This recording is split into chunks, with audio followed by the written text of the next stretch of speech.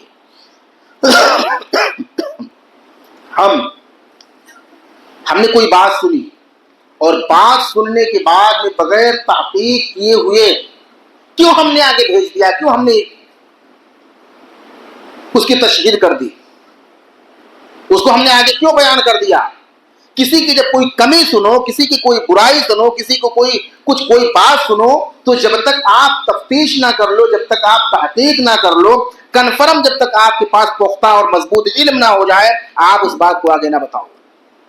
اللہ کے نبی جناب محمد رسول اللہ صلی اللہ علیہ وسلم کا فرمان ہے کفا بالمرء کذبا ان يحدث بكل ما سمع.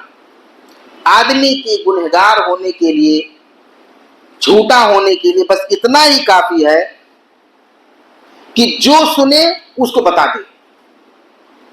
آپ نے جو کچھ بھی سنا اس کی تشہیر کر دی، جو آپ نے سنا اس کو آپ نے بیان کر دیا، بس یہی کافی ہے. آپ کے اندر سارے اعمال ہیں لیکن یہی ایک کمی ہے تو آپ چھوٹے ہیں، آپ گنہگار ہیں. اس لیے میرے بھائی، جب کوئی آپ کے پاس خبر آئے، کوئی رپورٹ آئے، کوئی بات پہنچے، تو جب تک آپ تحقیق نہ کر لو دوسری جگہ نہ بتلاؤ. ہم کیوں ادھر کی بات ادھر کرتے ہیں؟ ادھر کی بات ادھر، ادھر کی بات ادھر، ادھر کی بات ادھر، ادھر کی دن رات کام یہی ہے. کیوں؟ مزہ آ رہا ہے، اس لیے لطف آ رہا ہے. انجام دیکھ لیجیے کتنا برا ہے. اگر ہمارا معاملہ لگانا پھنسانا، ادھر لگاؤ ادھر پھنساؤ، ادھر لگاؤ ادھر پھنساؤ، یہ ہمارا کام ہے، تو آپ دیکھ لیجیے کتنا برا انجام ہے. اللہ کے نبی جناب محمد رسول اللہ صلی اللہ علیہ وسلم کا ارشاد گرامی ہے، پیارے رسول صلی اللہ علیہ وسلم نے فرمایا اگر کوئی شخص ادھر ادھر پہنچاتا ہے، ان شر الناس عند اللہ منزلۃ یوم القیامہ ذو الوجہین الذی یأتی ہؤلاء بوجہ ویأتی ہؤلاء. یہ صحیح مسلم کے اندر موجود ہے اور بخاری کے اندر موجود ہے. تھوڑا سا لفظ دوسرا ہے لیکن مفہوم وہی ہے. قیامت کے دن مقام و مرتبے کے اعتبار سے، قدر و منزلت کے اعتبار سے سب سے گھٹیا انسان، سب سے رذیل انسان، سب سے کمتر انسان، شر الناس، شر کا مطلب برا ہوتا ہے، اسی سے شریر ہے، شرارت ہے. شر الناس، لوگوں میں سب سے زیادہ برا انسان مقام و مرتبے کے اعتبار سے وہ ہوگا جو ادھر آیا تو ان کا گایا، ادھر گیا تو ان کا گایا. ادھر آیا تو ان کی والی بات سنائی اور ادھر گیا تو ان کا. یہ مقام و مرتبے کے اعتبار سے سب سے گھٹیا انسان ہوگا. اس لیے جو لوگ لگانے پھنسانے کا کام کرتے ہیں ان کے اندر یہ بد اخلاقی موجود ہے، ان کو اللہ سے توبہ کرنا چاہیے اور ان کو اس عمل سے باز آ جانا چاہیے. ہم کیوں کسی کی جاسوسی میں لگے رہتے ہیں؟ قرآن میں بھی اللہ نے منع فرمایا جاسوسی سے، اور جناب محمد رسول اللہ صلی اللہ علیہ وسلم نے بھی بخاری کے اندر فرمایا وَلَا تَجَسَّسُوا، جاسوسی مت کرو. جاسوسی ہے، جاسوسی کا مطلب کیا ہے؟ مجھ سے زیادہ آپ سمجھ رہے ہیں. جاسوسی وہی جو آپ سمجھ رہے ہیں، وہی جاسوسی. کسی کے اندرون کھانا پتہ کرنا، کیسے کما رہا ہے، کیسے کھا رہا ہے، تنخواہ اتنا کم ہے، پوشاک بڑا سفید ہے، سیلری تو بڑی کم ہے لیکن شان کی زندگی گزارا ہے، ایسے کیسے؟ پتہ لگاؤ، جاؤ کیسے ہو رہا ہے بھائی، کیسے؟ یہ ہے، یہ جاسوسی ہے. خوشحال کوئی کیسے ہے، کسی کے ذریعے آمدنی کیا ہے. جاسوسی کرنا کسی کی شخصیت کے تعلق سے، کسی کی آمدنی کے تعلق سے، کسی کے گھر گھرانے کے تعلق سے بلا وجہ بلا ضرورت گھسے رہنا، یہ جاسوسی ہے. رسول اکرم نے منع فرمایا ہے. ہم کیوں کسی کی بات پر کان لگاتے ہیں؟ بخاری کے اندر 2 حدیث ہے ایک ہی جگہ پر. ایک جاسوسی، ایک ہے ولا تحسسوا ولا تجسسوا ولا تحسسوا. جاسوسی مت کرو، تحسس مت کرو. تحسس کیا ہے؟ تحسس یہ ہے کہ مثال کے طور پر ہم لوگ مسجد میں بیٹھے ہیں، اب مسجد میں سارے لوگ چلے گئے، جا رہے ہیں، لیکن 4 لوگ کونے میں جا کر کے کچھ بات کر رہے ہیں. تو ایک شخص جائے اور گیٹ کے پیچھے سے تھوڑا بیٹھ جائے، وہ کھڑا ہو جائے اور چپل وپل دھیرے دھیرے نکالے اور کان لگائے، یار بات کیا چل رہی ہے. یہ تحسس ہے. کوئی 2 لوگ 4 لوگ مل کر کے کہیں بات کر رہے ہوں، وہاں کان لگا کر کے ان کی باتوں کو سننا یہ ہے تحسس، اس کو بھی رسول اکرم جناب محمد رسول اللہ صلی اللہ علیہ وسلم نے حرام قرار دیا، یہ عمل بھی غلط ہے۔ اور دیکھ لیجئے کیا ہم بد اخلاقی کے انجام سے ناآشنا ہیں؟ ایک حدیث پیش کر کے بات ختم کر رہا ہوں، باتیں اور بھی لیکن نہیں پیش کروں گا، وقت نہیں ہے میرے بھائی۔ حضرت ابو ہریرہ رضی اللہ تعالیٰ عنہ حدیث کے راوی ہیں، کہتے ہیں کہ اللہ کے رسول جناب محمد رسول اللہ صلی اللہ علیہ وسلم نے صحابہ کرام کی مجلس میں ایک سوال کیا، اتدرون مل مفلس، یہ میں درس میں بتا چکا ہوں، کیا آپ جانتے ہو صحابہ کرام کے غریب آدمی کون ہے؟ صحابہ کرام نے عرض کیا کہ المفلس فینا من لا درہم لہ ولا متاع، ہم لوگوں میں غریب آدمی ہم اس کو مانتے ہیں پیارے رسول جس کے پاس روپیہ پیسہ دھن دولت پراپرٹی نہ ہو۔ رسول اکرم نے فرمایا ان المفلس من امتی یاتی یوم القیامہ، میری امت کا مفلس وہ آدمی ہوگا جو قیامت کے دن آئے گا بے صلاۃ و صیام و زکات۔ اس حدیث کو آپ سمجھ گئے تو سب کچھ سمجھ گئے۔ آیا ہوگا یہ صحیح مسلم کی حدیث ہے، نماز روزہ زکات صدقہ خیرات سارے معاملات سارے عمل کر کے آیا ہوگا، عبادتیں اچھی سے اچھی عبادت کر کے آیا ہوگا۔ ویاتی قد شتم ھذا، ان کو گالی دی ہوگی، قذف ھذا، ان پر غلط الزام لگایا ہوگا، واکل مال ھذا، ان کا مال کھایا ہوگا، وضرب ھذا، ان کو مارا ہوگا۔ اللہ تبارک و تعالیٰ عدل کی کرسی پر جلوہ گر ہوگا انصاف کرنے کے لیے۔ میں مثال کے طور پر ان کو گالی دیا، ان کو مارا پیٹا، ان کا لے لیا دیا نہیں، ان کا قرضہ لے لیا، ان کے مکان پر قبضہ جمایا، تو کبھی کبھی معاملہ یہ ہوگا کہ چونکہ میں امام صاحب تو ہو سکتا ہے یا کوئی صاحب اور پرہیزگار آدمی ہے، کوئی حافظ قاری ہے، یا کوئی آپ میں سے تہجد گزار ہے، اچھا عمل ہے، اچھے اعمال بھی انجام دے رہا ہے، اور یہ ساری کمیاں بھی موجود ہے بد اخلاقی والی، تو اس کی نیکیاں اس کو دی جائیں گی، اس کی نیکیاں اس کو ان کو تو کچھ بچ گئی، چلو بچ گئی ہماری نیکیاں الحمدللہ۔ لیکن کچھ لوگ ایسے ہوں گے کہ جن کی نیکیاں بانٹتے بانٹتے برابر معاملہ ہو جائے گا۔ لیکن اللہ کے رسول نے خدشہ ظاہر کیا فَإِنْ فَنِيَتْ حَسَنَاتُهُ، کہیں ایسا ہوا کہ ہم نے اتنے لوگوں کو گالی دی ہے، اتنے لوگوں کو برا بھلا کہا، اتنے لوگوں کا ہم نے کھا لیا ہے، اتنے لوگوں پر غلط الزام لگایا ہے، اتنے لوگوں کو مارا پیٹا ہے، اتنے لوگوں کو برا بھلا ہم نے کہا ہے، فَإِنْ فَنِيَتْ حَسَنَاتُهُ، کہیں اس کی نیکیاں ختم ہو گئی تب بھی اللہ تبارک و تعالیٰ انصاف کرے گا، اُخِذَ خَطَايَاهُمْ فَطُرِحَتْ عَلَيْهِ، اب ان کے گناہوں کو لیا جائے گا، ہمارے اوپر ڈال دیا جائے گا، ثُمَّ طُرِحَ فِي النَّارِ، پھر اٹھا کے جہنم میں پھینک دیا جائے گا۔ تو معلوم یہ ہوا نماز روزہ زکات خیرات حج صدقہ مسجد اور مدارس میں تعاون سب برباد ہو جائے گا، کب؟ اگر ہم اپنی زبان پہ اپنے کردار کو ہم اور آپ اچھا نہیں بنائیں گے تب۔ اور کلمہ شہادت کے بعد سب سے زیادہ وزنی عمل ہمارا کردار ہوگا، حدیث بتانے کا وقت نہیں ہے۔ اللہ سے دعا ہے اللہ رب الجلال ہم تمام لوگوں کو سننے اور سمجھنے کے بعد عمل کی توفیق عطا فرمائے۔ اللہ تبارک و تعالیٰ سے دعا ہے میرے مالک ہم تمام لوگوں کو اپنی زبان، اپنے بیان، اپنے کردار اور ہمارے نبی نے جو نمونہ پیش کیا ہے، کان رسول اللہ صلی اللہ علیہ وسلم احسن الناس خلقا، روئے زمین پر سب سے با اخلاق ہمارے رسول محمد رسول اللہ صلی اللہ علیہ وسلم تھے۔ پیارے رسول کی بخاری کی حدیث ہے ان من خیارکم احسنکم اخلاقا، تم میں سب سے بہتر وہ شخص ہے جو کردار چرتر کے اعتبار سے سب سے اچھا ہو۔ تو ہمارا ویوہار، ہمارا ملنا جلنا کردار جناب محمد رسول اللہ کے مطابق ہو۔ اقول قولی ھذا استغفر اللہ لی ولکم، السلام علیکم ورحمۃ اللہ۔